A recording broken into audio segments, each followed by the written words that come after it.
Olá, como vai, gente? Hoje é a aula sobre conjuntos. É a primeira aula sobre conjuntos. Não sei se vai caber numa ou vai caber em duas aulas, por isso eu anuncio que é a primeira. Vamos falar um pouco sobre operações em conjuntos. Primeiro vamos definir um conjunto com alguns elementos, como A. A gente coloca elementos 1, 2, 3. Outro conjunto, B. Colocamos 3, 4, 5. E vamos definir certas operações. A primeira é a união. A união B, que é a soma dos elementos. Então a gente coloca 1, 2, 3, 4 e 5. Reparem que o 3 não colocamos duas vezes, já que é o mesmo elemento. Certo? Seria união. É a soma de todos os elementos, sem repetir, porque os elementos são os mesmos. Sim? A outra que nós vamos ver é a interseção. A interseção B são aqueles que estão nos dois ao mesmo tempo. Neste caso, é só o 3.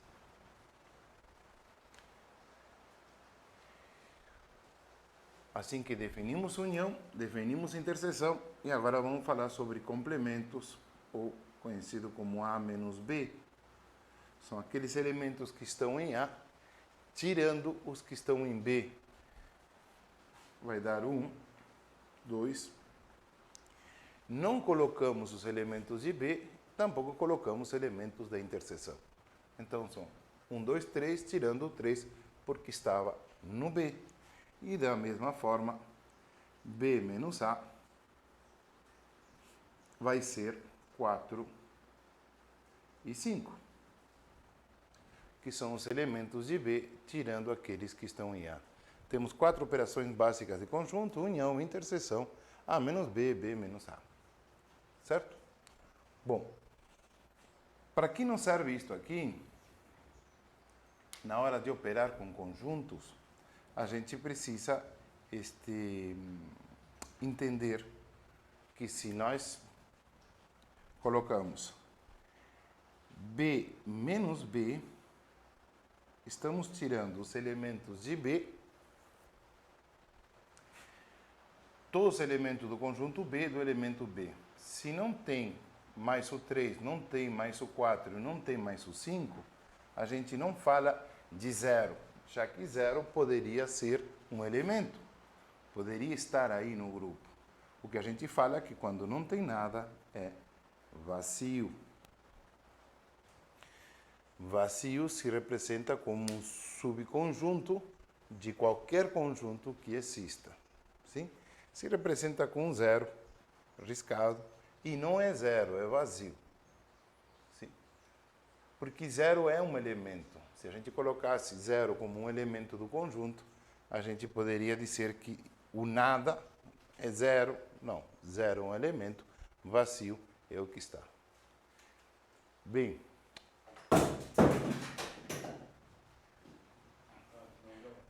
seguimos.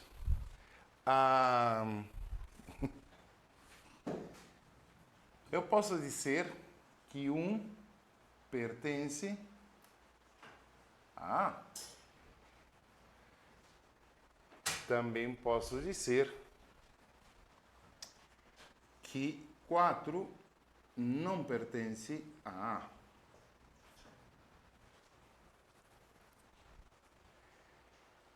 Quando um elemento faz parte do grupo, definimos a pertence e não pertence, estar ou não estar no grupo. Correto? Outra coisa que podemos definir em conjuntos é que se nós formarmos um subgrupo chamado 1 e 2, é um grupo, é outro conjunto, está contido em A.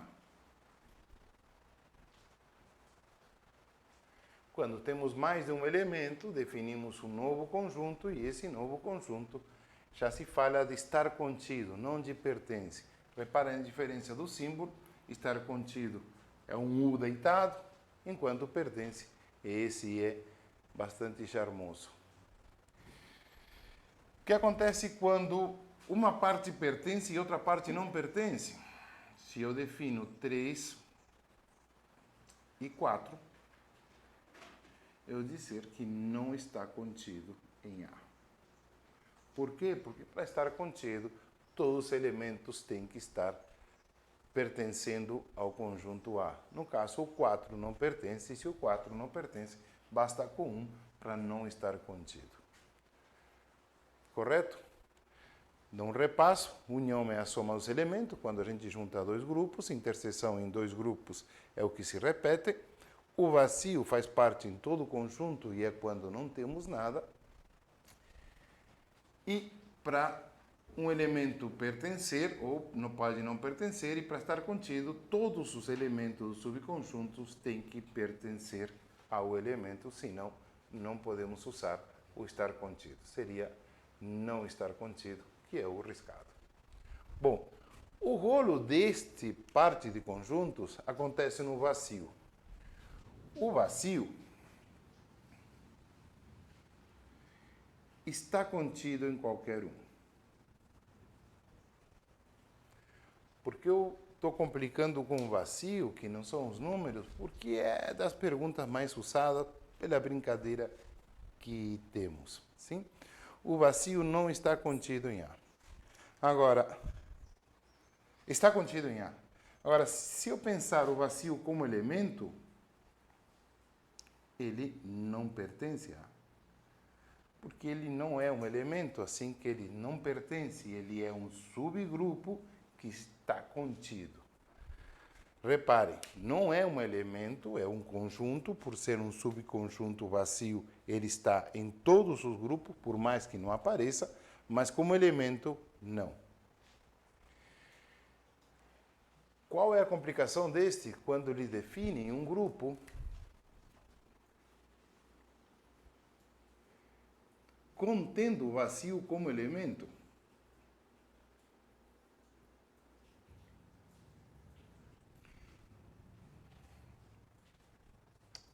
Reparem neste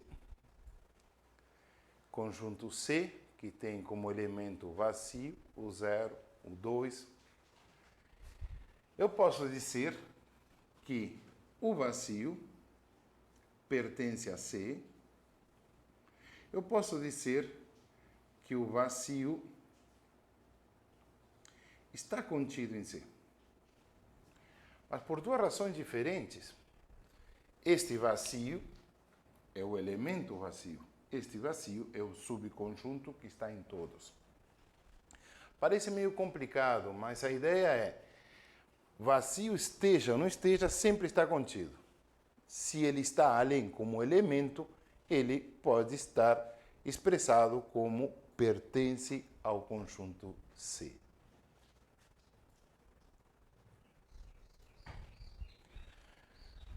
Também eu posso definir um subgrupo chamado vazio e 0 e dizer que ele está contido em C.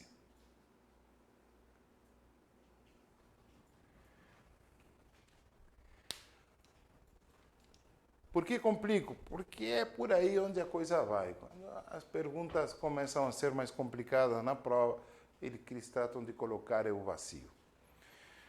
E então, acredito que esta parte é fácil, só estou definindo por se alguém não se lembra, mas a união é a soma, tirando a interseção. A interseção é aquele que está nos dois ao mesmo lado. E o vazio é a parte meia complexa da coisa. Sempre vai estar contido num elemento, apareça ou não apareça. É o que a gente representa quando não fica ninguém num conjunto. E quando ele está como elemento, recém aí a gente pode dizer que pertence, ou senão ele não seria elemento desse conjunto. Vamos para outra parte de conjuntos.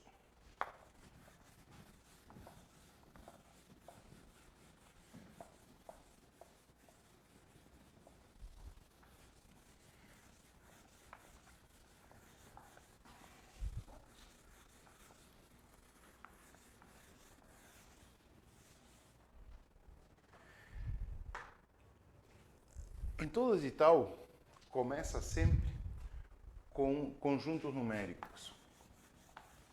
E como está, se deve aprender. Se vocês olharem vários concursos, vão ver que talvez não perguntem tanto, mas estando no edital, sempre a gente tem que estar atentos ao que já está escrito, porque por lei podem perguntar. Então vou fazer um pouco a história numérica, como funciona. Os primeiros números são os naturais.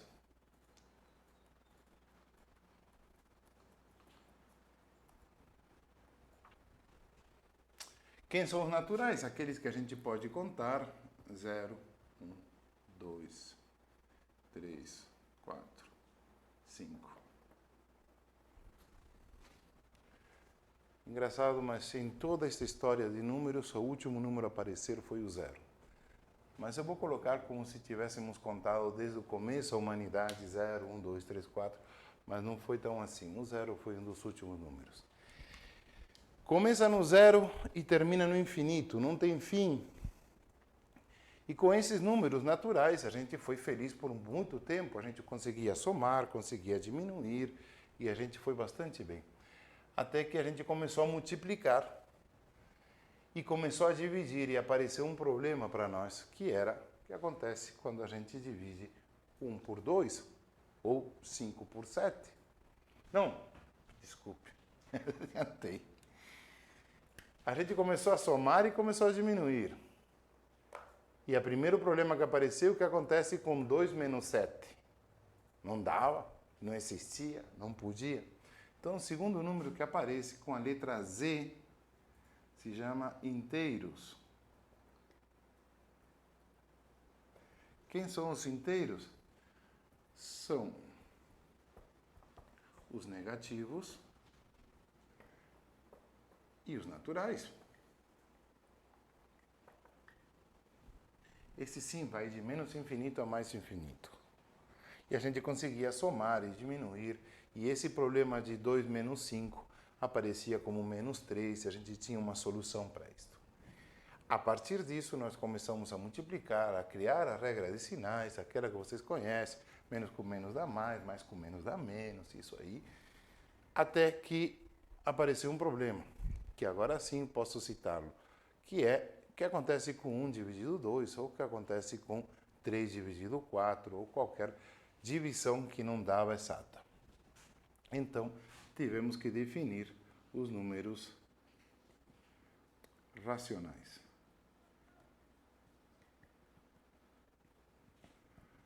Números racionais são todos aqueles que a gente consegue expressar como uma divisão de dois números inteiros. Quem aparecia? O meio, menos 3 quartos. 6. Por que 6? Porque 6 podemos dividir como 12 dividido 2. Ou seja, que todos os inteiros entraram nos racionais. A gente está crescendo o grupo cada vez mais com mais opções. E aqui vem um detalhe que adoram perguntar. Os números com vírgula, sempre quando tenham fim, tipo 0,25, 0,4, 0,125, esses números com vírgula que tenham fim. E os números com vírgula periódicos, tipo 0,33333, e é infinito, mas é periódico. Por quê? Porque este podemos definir como 1/4 e este definir como 1/3.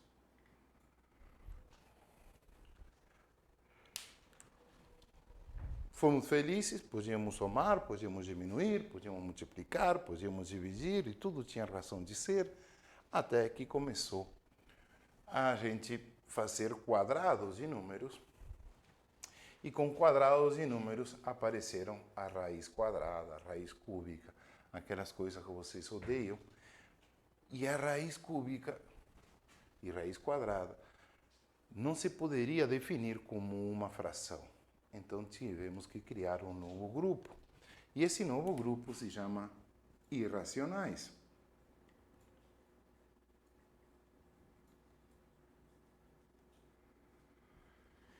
Quem são eles? Menos 2 raiz de 3, 5 raiz de 7, números que a matemática adora, números mágicos como π, que é 3, 14, 15, 69 e segue. O número neperiano, que é 2,7, 13 e segue. E qualquer número com vírgula que seja infinito, nos seus decimais, não periódicos. Não periódicos. Tipo 4, 11, 6, 7, 8. Que é o que acontece com raiz de 7, raiz de 3, raiz de 2, raiz de qualquer número que não tenha uma raiz exata. Isto é pegadinha, isto é uma das que a gente tem que aprender. Números com vírgulas cotados, ou seja, com fim, sempre vão ser fração, não importa aqui tão grande. Números periódicos podem ser sempre descritos como fração. Agora, raiz de 7 é uma vírgula e essa vírgula não tem fim e não é periódica. Por isso entram estes números nos irracionais. Ante tanta bagunça, se criou os reais. Quem são todos estes?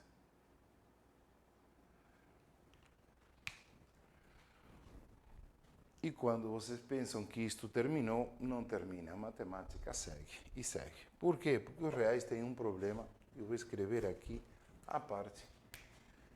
Não sei se você sabe, mas o problema dos raízes de números negativos não podem ser descritos como reais. É o único que fica fora. Para isso se criou novos números chamados complexos e depois seguem criando. E hoje temos os binários e se seguem criando números. Para o que não se interessa, esta história dos números são 5 grupos. Esses 5 grupos a gente tem que entender. Sim? Para ter uma ideia como funciona isto, eu sempre faço este quadro. Estes seriam todos os reais, que se dividem em 2, racionais por um lado e irracionais por outro. Dentro dos racionais, nós vamos ter os inteiros. Vou colocar dentro, fica mais fácil. E dentro dos inteiros, vamos ter os naturais. Os reais se dividem, então, entre 2, racionais e irracionais, e dentro dos racionais vamos ter os números inteiros e os números naturais.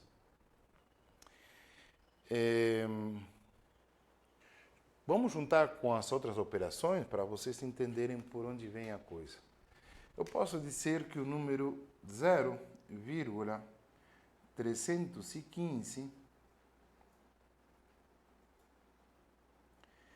pertence aos racionais. Porque é um número com vírgula e é cotado, não é comprido, correto? Mas eu posso dizer que o número 3,2 não pertence aos irracionais.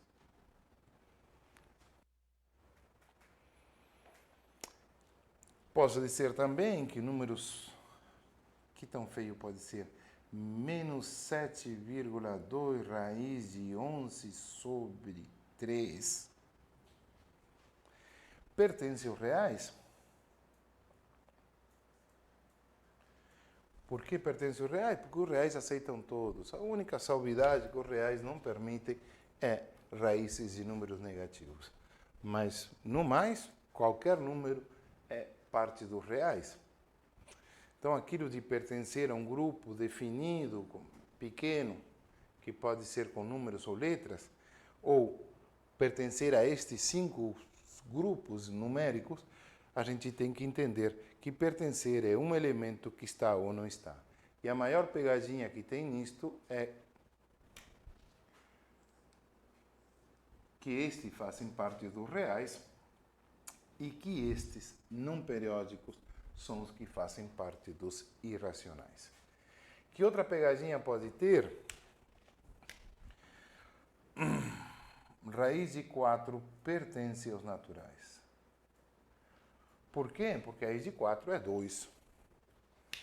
Não todo raiz é irracional. O irracional são as raízes de números que não têm solução. Então, raiz de 4, raiz de 9, raiz de 16 são naturais. Raiz de 4 é 2, 2 é natural. Por aqui as pegadinhas mais difíceis que eu conheço que possam cair sobre isto. Agora, vamos às outras operações. Os naturais estão contidos nos inteiros.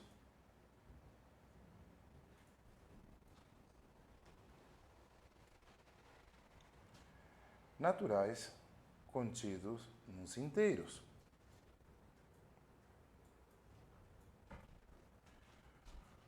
Os racionais não estão contidos nos naturais.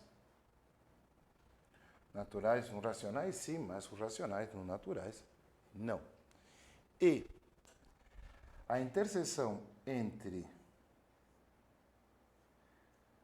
racionais e irracionais